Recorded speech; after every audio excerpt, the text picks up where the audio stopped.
In today's video, I'm going to teach you how to transfer ownership of Google Sites. By the end, you'll know exactly how to hand off a site to someone else while keeping everything intact and accessible. Before we start, here's what ownership means in Google Sites.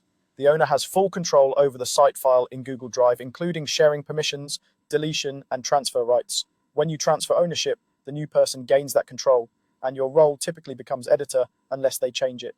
This is great for passing a project to a colleague, a client, or a new team lead, but make sure you trust the new owner and coordinate the handoff so there are no surprises. First, open your site in Google Sites. Sign in with the account that currently owns the site, then open the exact site you want to transfer. It helps to double check you're in the right workspace or account, especially if you manage multiple profiles. If you see the site's editor with your pages on the left and the top toolbar, you're in the right place. Keep the site open, everything happens from here. Next, click Share.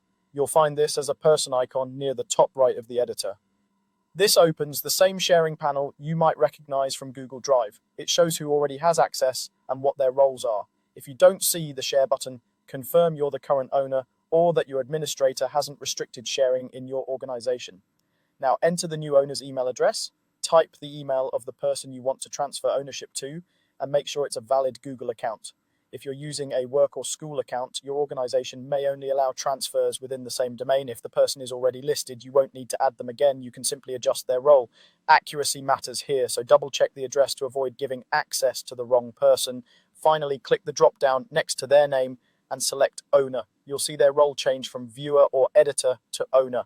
At this point, Google will update the site's permissions and the new owner may receive an email confirmation. Be aware that once ownership is transferred, they have full control, including the ability to change your access. If you don't see the owner option, it usually means you aren't the current owner or your admin has restricted transfers. That's it.